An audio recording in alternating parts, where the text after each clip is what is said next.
हजरत मोहम्मद की पैदाइश। आज के इस एपिसोड में हम मोहम्मद साहब के बचपने में हुई कुछ घटनाओं के बारे में जानेंगे। एक मासूम बच्चे की दुख भरी कहानी। क्या जिसे दुख ज्यादा मिले हों वे दूसरे के दुख भूलकर एक सख्त इंसान बन जाता है, या दिमागी बीमारियां भी इंसान को सख्त बना सकती हैं? जानने की कोशिश करेंगे आज के एपिसोड में, तो बने रहिए वीडियो के आखिर तक और शुरू करते हैं बिना अल्लाह के नाम से।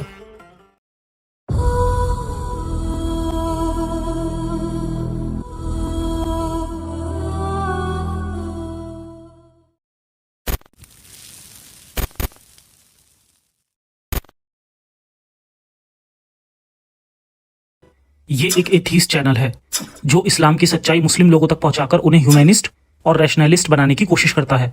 हमारा मकसद मुस्लिम लोगों के प्रति किसी तरह की नफरत फैलाना या उन्हें नीचे दिखाना नहीं है। ता मोहम्मद, ये इस सीरीज का दूसरा एपिसोड है। इससे पहले के एपिसोड में हमने जाना कि किस तरह अब्दुल्ला यानी हजरत मोहम्मद के वालिद का इंतकाल उनकी पैदाइश के 4 या कुछ रिवायतों के अकॉर्डिंग 6 साल पहले ही हो गया था, जिसे देखकर बड़े बड़े इस्लामिक स्कॉलर्स ने खुद लिखा कि वल्लाहु आलम, यानी अल्लाह बेहतर जाने कि सच क्या है। और शायद इसी वजह से कुछ स्कॉलर्स ने यहाँ तक भी लिखा कि प्रेगनेंसी कई सालों तक की हो सकती है, जो कि साइंटिफिकली पॉसिबल नहीं है। आज के एपिसोड में हम अब्दुल्ला और अमीना के निकाह के बाद अब हजरत मोहम्मद की पैदाइश और उनके बचपने की हुई कुछ घटनाओं पर नजर डालेंगे। इनकी पैदाइश ये वो वाकया है जो कई सारे सवालों को जन्म देता है, तो आइए समझते हैं इसे। हजरत मोहम्मद की पैदाइश।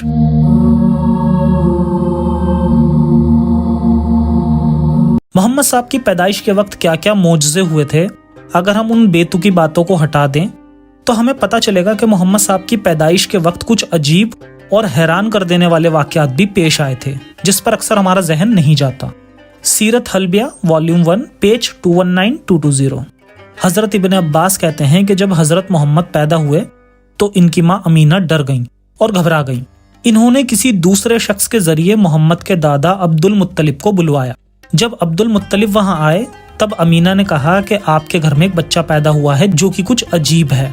इस पर अब्दुल मुत्तलिब घबरा गए और फिर इन्होंने सवाल किया कि क्या ये बच्चा मुकम्मल इंसान पैदा नहीं हुआ। इस पर अमीना ने कहा कि जब ये बच्चा पैदा हुआ तब सजदे की हालत में था और अपनी उंगली से आसमान की तरफ इशारा किया। इसके साथ ये भी लिखा है कि जब मोहम्मद पैदा हुए उस वक्त उनकी माँ घबराई हुई थी। उस वक्त इन्होंने सबसे पहला दूध अपनी माँ अमीना के बजाय शोएबा नाम की एक गुलाम औरत का पिया था, जो कि अबू लहब की लौंडी थी। कितने ताज्जुब की बात है कि मोहम्मद की पैदाइश के वक्त उनकी माँ के बजाय उन्हें किसी और औरत का दूध पिलाया गया। सभी इस्लामिक स्कॉलर्स इस बात से एग्री करते हैं कि मोहम्मद को जिस औरत ने सबसे पहले दूध पिलाया था वो कोई और नहीं बल्कि अबू लहब की लौंडी शोएबा ही थी। अबू लहब रिश्ते में मोहम्मद का चचा था। जब इसे मोहम्मद की पैदाइश के बारे में पता चला तो इसने खुशी में तुरंत अपनी गुलाम लौंडी शोएबा को आज़ाद भी कर दिया था। ये वही अबू लहब है जिसके बारे में आगे चलकर मोहम्मद ने कुरान की सूरह 111 में अबू लहब के हाथ टूटने और अबू लहब के साथ उसकी बीवी को भी मौत के बाद जहन्नुम में तड़पने की धमकियां दी थी। ठीक इसी तरह मोहम्मद अपने बाकी रिश्तेदारों को भी जहन्नुमी कहते थे, वही रिश्तेदार जो बचपन में उनसे बहुत प्यार करते थे। मोहम्मद साहब बड़े होकर इन सबसे नफरत करने लगे थे, वो भी सिर्फ इसलिए क्योंकि इन लोगों ने उनके नए मजहब इस्लाम को कबूल करने से इनकार कर दिया था। मोहम्मद सिर्फ उन्हीं लोगों को पसंद करते थे जिसने उनको सच्चा नबी माना था। खैर, मोहम्मद साहब की पैदाइश के वक्त अमीना डर गई थी, इसलिए इन्होंने मोहम्मद को दूध नहीं पिलाया। अगर मोहम्मद साहब के साथ लगातार कुछ अजीबोगरीब घटनाएं हो रही थीं तो शोएबा ने मोहम्मद को दूध कैसे पिला दिया?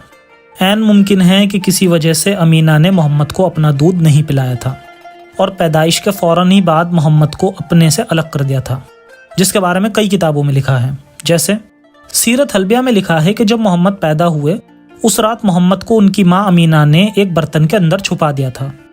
इब्ने हिशाम ने इन्हें बर्तन में छुपाने की 2 वजह लिखी हैं। एक में कहा गया है कि यह ज़माना जाहिलियत की एक रस्म थी।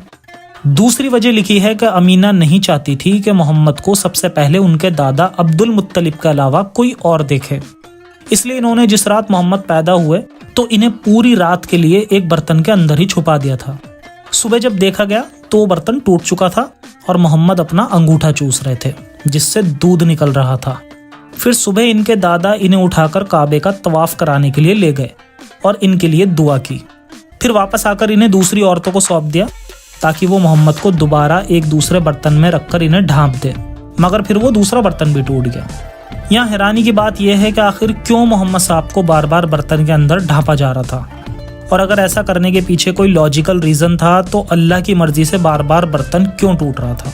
यहाँ तारीख लिखने वाले ने यह भी लिखा कि मोहम्मद साहब बर्तन में थे और लगातार अपना अंगूठा चूस रहे थे जिससे दूध निकल रहा था, यानी मोहम्मद रात भर अपने अंगूठे से दूध की खुराक पूरी कर रहे थे।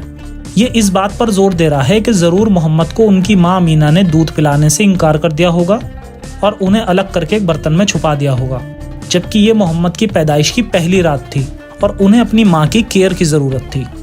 फिर अगले दिन मोहम्मद के लिए किसी दाई को ढूंढा जाने लगा जो मोहम्मद को गोद ले सके और उसे अपना दूध पिला सके।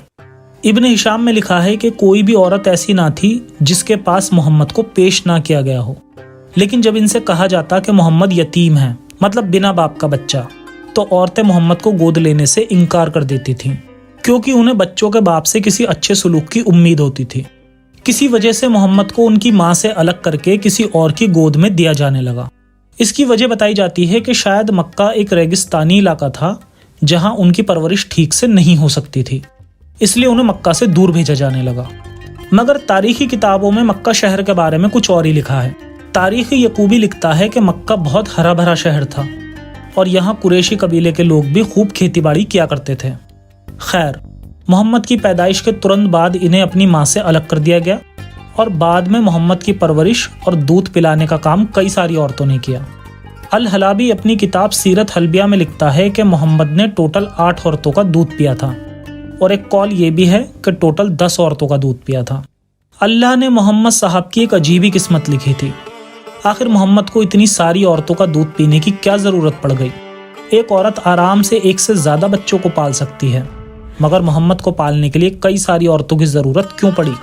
हालांकि मोहम्मद आमना की पहली और इकलौती औलाद थी, इसके बावजूद भी अमीना ने मोहम्मद की परवरिश के लिए उसे खाना बदोश आया को सौंप दिया था, जिसका नाम हलीमा सादिया था।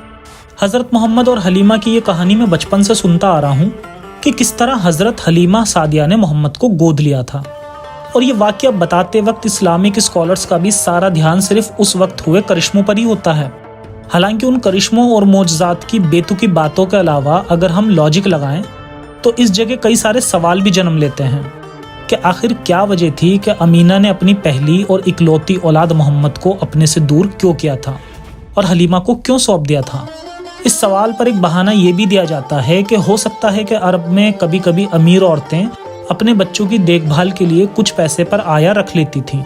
इससे उन्हें बच्चे की देखभाल करने से फुर्सत मिल जाती थी और वह फौरन दूसरी बार गर्भ धारण करने के लिए भी तैयार हो जाती थीं, क्योंकि उस वक्त में भी अरब के लोग ज्यादा बच्चों को जन्म देते थे। मगर अमीना के केस में हर चीज उलट थी। अमीना बेवा थी, उसे सिर्फ एक ही बच्चे को पालना था, और दूसरी बात कि वो अमीर भी नहीं थी। मोहम्मद के पैदा होने से पहले ही उसके पति अब्दुल्ला दुनिया से चले गए थे, और ना ही ये कोई अरब का कल्चर था, क्योंकि मोहम्मद की सबसे पहली बीवी खदीजा मक्का की सबसे अमीर औरत थी। खदीजा और मोहम्मद की शादी होने से पहले ही खदीजा की 2 और शादियां हो चुकी थीं, जिससे उसके कई सारे बच्चे हुए थे, और मोहम्मद साहब की शादी के बाद भी उसके कुछ बच्चे हुए। खदीजा ने अपने सारे बच्चों को खुद ही मक्का में पाल पोस कर बड़ा किया था। फिर आमना ने अपनी इकलौती संतान को पालने के लिए किसी और को क्यों दिया? यहाँ ये बहाना भी नहीं बनाया जा सकता कि शायद अमीना को दूसरी शादी करनी हो और मोहम्मद कहीं इस काम के लिए रुकावट ना बने, क्योंकि हलीमा को मोहम्मद को सौंपने के बाद अमीना करीब 6 साल और जिंदा रही, मगर उसने कभी भी दूसरी शादी नहीं की। ये शायद शादी का इरादा था, मगर कोई दूसरा शौहर नहीं मिला था। खैर, हलीमा मोहम्मद को लेकर चली जाती है और इसे खुद पालने लगती है। जब मोहम्मद 2 साल का हो चुका था तब हलीमा ने मोहम्मद को अमीना के पास भिजवाया था, क्योंकि 2 साल तक बच्चे को दूध पिलाने की उम्र पूरी हो चुकी थी, और अब 2 साल बाद हलीमा मोहम्मद को लेकर अमीना के पास जाती है। अब अमीना ने मोहम्मद को लेने से मना कर दिया था। इस्लामिक तारीख लिखने वाले ने यह भी लिखा कि इसके पीछे की ये वजह थी कि मोहम्मद के रहने से हलीमा के घर में बरकत आ चुकी थी, यानी उसका कारोबार अच्छा हो गया था। इसीलिए इन्होंने अमीना के पास जाकर मोहम्मद को और 2 साल अपने पास रखने की इजाजत मांगी, और अमीना ने हलीमा को इजाजत दे दी। क्या सिर्फ इतनी वजह काफी लगती है? खैर, अब और 2 साल यानी मोहम्मद को अब 4 साल के लिए उसकी असली माँ से दूर रखा गया। मोहम्मद अब करीब 4 साल का हो चुका था, मगर तभी उसे एक बीमारी हो जाती है जिससे उसे अलग अलग चीजें दिखाई और सुनाई देने लगी और कई बार मोहम्मद बेहोश भी हो जाते थे। Sirat Ibn Hisham volume 1 page 166 to 167। Ibn Hisham ने लिखा कि जब मोहम्मद छोटा था, करीब 4 साल का, तब ये हलीमा के बाकी बच्चों के साथ खेलने के लिए और बकरियां चराने के लिए बाहर चला जाया करता था। एक बार जब मोहम्मद घर से बाहर गया, तब इनका एक दूध शुदा भाई हांफते कांपते घर आया और कहा कि मोहम्मद की जान को खतरा है। ये सुनकर इसके वालिद यानी हालिमा के शोहर बहुत घबरा गए और भागते हुए मोहम्मद के पास आए। उस वक्त मोहम्मद खड़े हुए थे और इनके चेहरे का रंग उड़ गया था। वालिद ने पूछा कि तुम्हें क्या हो गया था बेटे? तो मोहम्मद ने कहा कि मैंने देखा कि 2 लोग मेरे पास आए और ये सफेद रंग के कपड़े पहने हुए थे। इन्होंने मेरा सीना चाक कर दिया था, मतलब काट दिया था। ये सुनकर इनका वालिद घबरा गए और हलीमा से आकर कहा कि हमें मोहम्मद को इनकी माँ के पास वापस कर देना चाहिए। मुझे डर है कि कहीं इससे पहले मोहम्मद को कुछ हो ना जाए। कुछ बायोग्राफी से पता चलता है कि 4 साल की उम्र से ही मोहम्मद साहब को मिर्गी के दौरे पड़ते थे। इब्ने इसहाक लिखता है कि हलीमा के पति ने हलीमा से कहा कि मुझे लगता है कि इस बच्चे को दौरा पड़ता है, मामला और बिगड़े उससे पहले इस बच्चे को इसके घर तक पहुंचा दें। इस पर हलीमा पूछती रही कि क्या हुआ और तब तक चैन नहीं लेने दिया जब तक कि पूरी बात नहीं बता दी गई। जब उसने कहा कि क्या उस बच्चे पर शैतान का साया है, तो मैंने इससे कहा हाँ। जब मोहम्मद बड़े हुए तो एक बार उन्होंने बचपन की इस घटना को इस तरह बताया कि सफेद कपड़ों में 2 आदमी आए जो कि फरिश्ते जिब्राइल और मिकाइल थे और उनके हाथ में एक सोने का प्याला था जिसमें बर्फ भरी हुई थी। ये दोनों मुझे ले गए और मेरे जिस्म को खोल डाला, फिर मेरा कलेजा निकाला, इसे भी खोला, फिर इसमें काले रंग का थक्का निकाला और दूर फेंक दिया। इसके बाद मेरे दिल को और मेरे पूरे शरीर को उस बर्फ से तब तक साफ करते रहे जब तक कि वह पूरी तरह पाक नहीं हो गया। पहली बात कि इतना छोटा बच्चा पूरी तरह मासूम होता है। ये वो एज होती है जब बच्चे बोलना सीख रहे होते हैं। मगर उस वक्त भी फरिश्ते मोहम्मद साहब के जिस्म से बुराइयां धो रहे थे और वैसे भी किसी तरह की बुराइयों को धोकर या सर्जरी करके दूर नहीं किया जा सकता। और आगे कहा कि एक काले रंग का थक्का निकालकर फेंक दिया क्योंकि उसी काले थक्के के जरिए शैतान वसवसे डालता है। ये सारी मनगढ़ंत कहानियां मोहम्मद साहब की खुद की सोच की उपज थी, क्योंकि खुद आगे चलकर मोहम्मद साहब ने कहा कि कई बार शैतान ने उन्हें काबू में कर लिया था, जिस पर हम आगे आने वाली वीडियोस में भी बात करेंगे। इस वाकये के बाद मोहम्मद साहब को आखिरकार हलीमा ने डर के मारे उनकी असल माँ अमीना को सौंप दिया। मोहम्मद अब अपनी माँ के पास रहने लगे थे, लेकिन शायद उनकी किस्मत में ये सुख लंबा नहीं लिखा था। साल भर बाद ही अमीना की भी मौत हो गई। उस वक्त मोहम्मद साहब की उम्र करीब 6 साल की थी। हजरत मोहम्मद की शुरुआती जिंदगी दर्द भरी है। शायद इन्हीं सब वजहों के चलते मोहम्मद साहब कठोर मिजाज के बन गए थे। खैर, ये था मोहम्मद साहब की पैदाइश का वाकया। आगे आने वाले एपिसोड में हम हजरत मोहम्मद के बचपने में हुई कुछ और घटनाओं के बारे में जानेंगे और जैसे जैसे सीरीज आगे बढ़ती रहेगी वैसे वैसे हमारा यकीन भी पुख्ता होता रहेगा कि मोहम्मद साहब की जिंदगी किसी भी एंगल से एक नबी की जिंदगी नहीं है, बल्कि एक इंसान की जिंदगी है जो हर एक आम इंसान की तरह दुनियावी चीजों से मोहब्बत करता है और इंसानी फितरतों से भरपूर है। तो दूर रहें उन सब झूठ और कपट से जो एक इंसान को एक नबी बताकर आपके वक्त, पैसे और जज्बातों के साथ खिलवाड़ करते हैं। इंसानियत को किसी मजहबी किताब की जरूरत नहीं, इसलिए अपने अंदर के इंसान को जगाएं और दुनिया के साथ कदम से कदम मिलाकर चलें।